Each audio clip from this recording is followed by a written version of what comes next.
I don't myself actually go into places looking for supernatural or phantom activity. I mostly, more into just researching through books and media, and I also advise generally against people doing that. But anyway, we won't get into that side of things too much. Many thanks to people who brought stories. Most people preferred I didn't mention them by name, because often when you're talking about families, we're only a generation or two down the line, and often I don't talk about the specific location of a property for the same reason. You don't want to give somebody who's living there a case of autosuggestion and make them nervous somewhere they might have been living very happily. And that's an interesting thing with ghosts and the paranormal in general, is that some people do seem to engender it or just somehow empower it more than others. Some people will live in a property and have had no issues at all, and other people will live in the same property, and not only will they report of having had paranormal activities, but other people visiting may also talk about that. Some people seem to be a kind of catalyst for that kind of thing. We're going to get into that. But let's look at a few ones for fun here. Thanks to Facebook AI for the rather tacky picture there of the White Lady of Porcupine Hill. I was actually at a diocesan event when I came across this story from a lady whose husband grew up around there in around the 1940s. People going up Porcupine Hill, for those who don't know, that's a big steep hill just outside of New Ross. And it's a nightmare in the winter if it's snowy. And people probably both in horses and carts and in automobiles that were coming in at the time, people began to be alarmed at what they saw was an apparition of a lady in a long white dress with flowing black hair. At night, especially if it was foggy or rainy.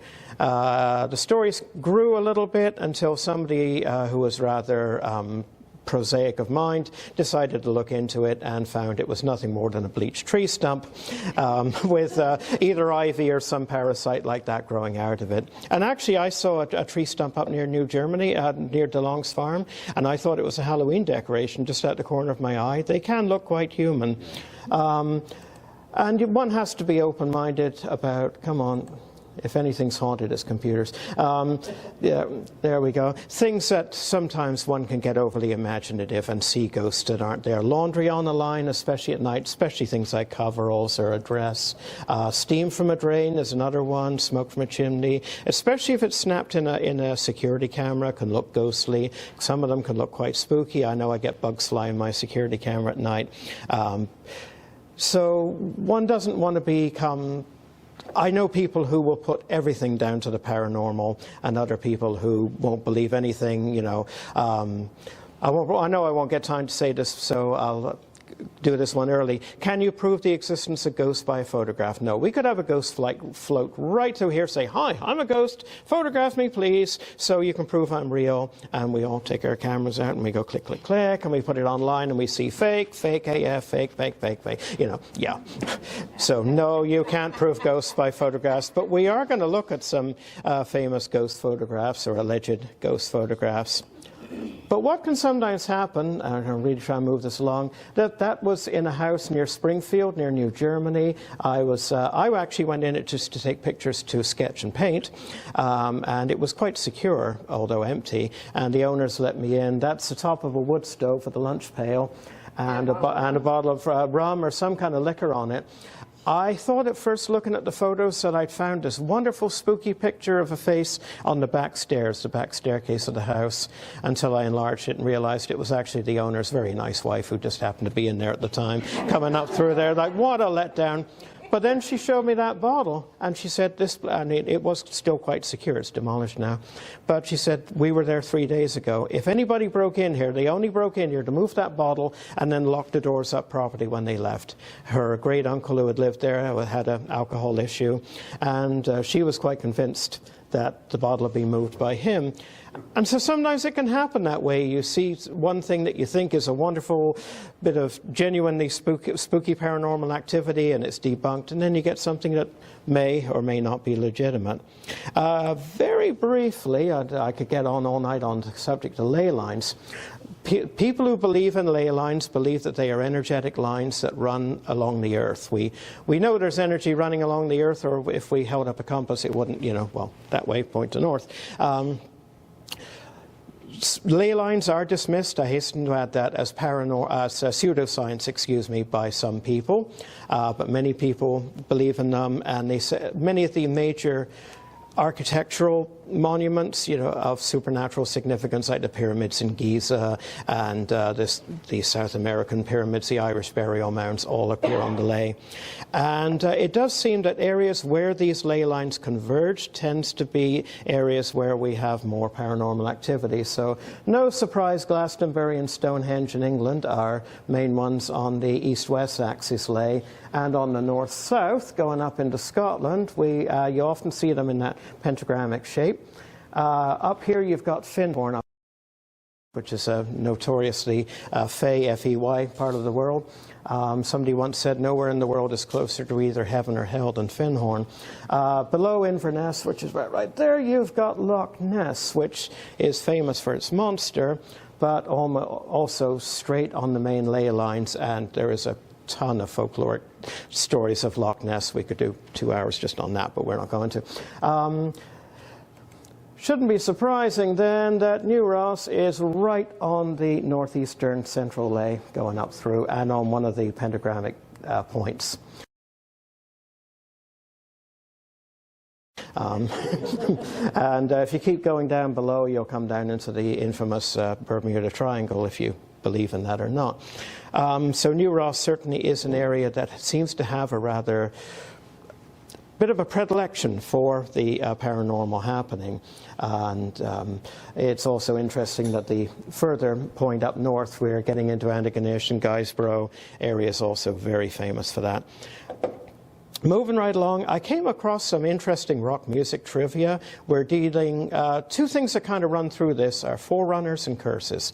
And if ever there was a band that was cursed, it was one that recorded on Loch Ness. Right here, Boleskine House, which burnt in 2016 and is being restored by a historical group, just to add. Any Ozzy Osbourne fans? The song Mr. Crowley, that's who it's about, right on the right there. Aleister Crowley was a mystic. He was an occultist, an avowed black magician, and he was quite a cult in the 1930s. And some people were terrified of him, other people looked up to him. And but he died in about 1938, I think. But he owned that house in the early 30s. He didn't die there. We're going to get to the place where he died later. But Jimmy Page of Led Zeppelin bought it because of Crowley's having owned it in the 1930s. Page bought it in, I believe, 71. There he is in front of it. We've all heard the story about the Stairway to Heaven. If you play it backwards, we all know that one. Actually, it's on YouTube. Check it out. It is quite uncanny to hear it backwards on professional gear. It was recorded right in Boleskine House. So you don't want to be on Led Zeppelin all night, and that's easy to do. Let's just quote this line from a magazine. Quote, "The question still remains, why do people associated with Led Zeppelin seem to die?" asked New Musical Express, the most widely circulated British popular music magazine. In 1977, the band suffered the double blow of Robert Plant's son Carrack, aged 5, dying from a rare virus that forced cancellation of an American tour planned for that year, and a backstage fight with fans in San Francisco, which led to the burly Bonham, who was the drummer, if you didn't know, and other members of the party being jailed temporarily. That same year, Bonham broke 3 ribs in a car crash that seemed inexplicable to his friends.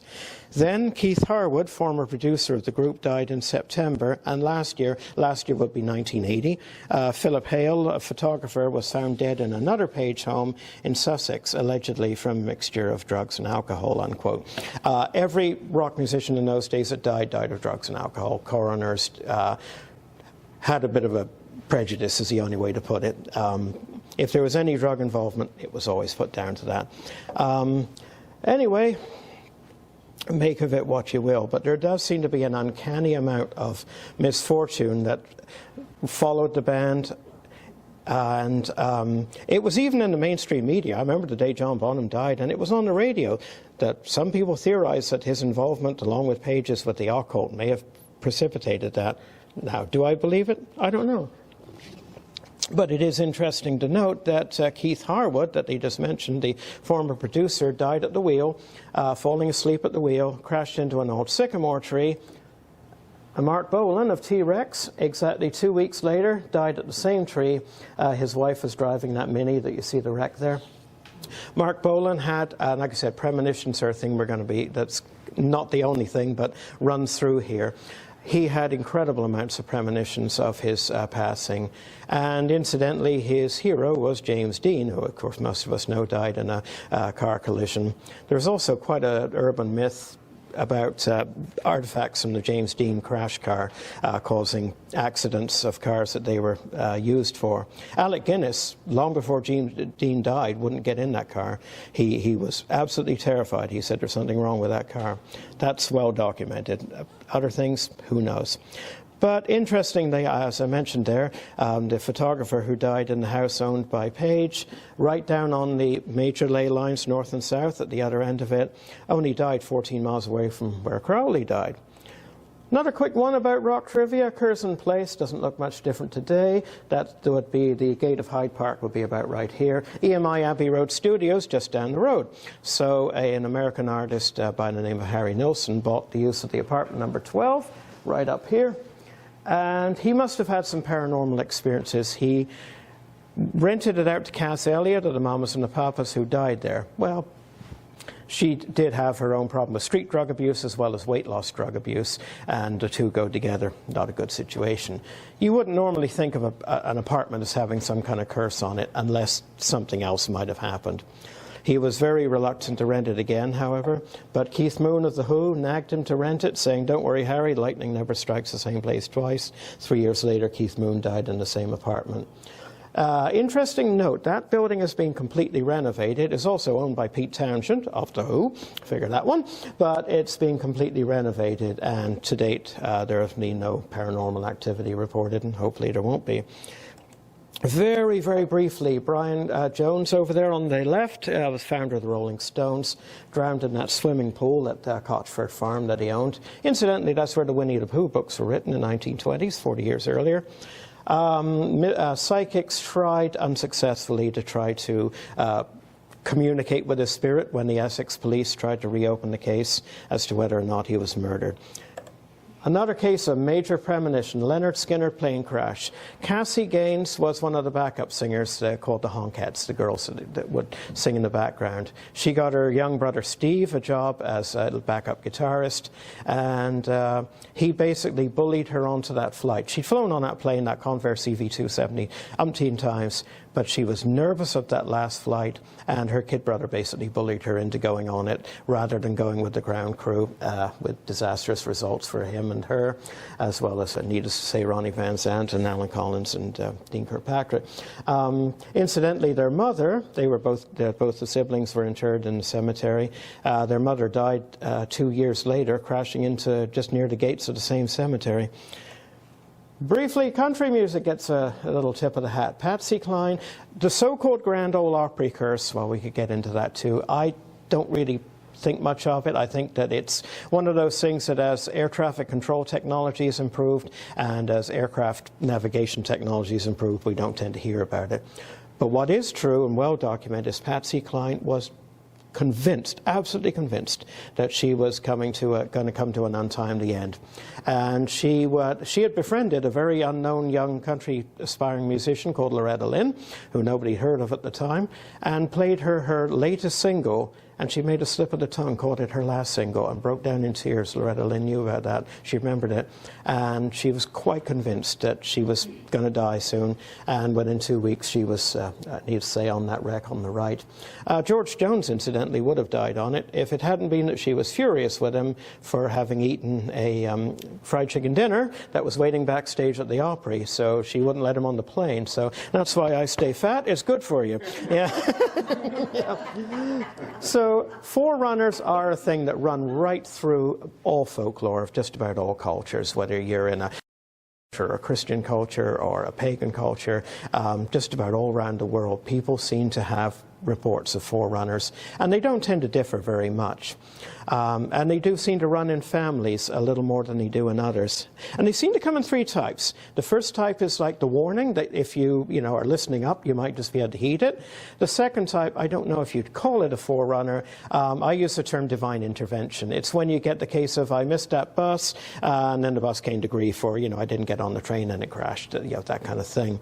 And the third one, I call it the fatalistic warning, and we get a couple of those when we start getting more local, which we're going to very soon, of people who they have a sense of overwhelming dread, but no sense that there's anything that they can do to avoid it. So they do tend to run in those three lines. My mum in the 1930s in Cornwall, I come from the UK originally, was going to go on a school trip, which was very rare in those days. And poor mum was heartbroken not to be able to go. She was sick that day. And hers was the only empty seat on the bus, which would have looked very much like that one. She told me it was the seat right behind where they got in. Every other seat had a kid in it, and the bus skidded into a stone wall, and apart from a few bump noses and mild scrapes, nobody was hurt. But a tree branch actually went right through the window and went right into the back of that one empty seat. Had she been in it, she almost certainly would have been fatally injured. There was a case of a lady, ambiance picture, a lady in the 40s, an interesting forerunner. She was absolutely convinced that another woman actually, would die within 7 days of her. This was about 1944, I think. And she was interred up at St. Augustine Cemetery, which is up in the 40s, most of you know. Within 7 days, sure enough, another woman did pass away. But when they went to inter the second lady, they found that she actually should have been in the grave that was now occupied by the first lady, whose death she had predicted. So they had to actually exhume the body of the first lady and put the rightful owner of the grave into it. And that's up at St. Augustine's.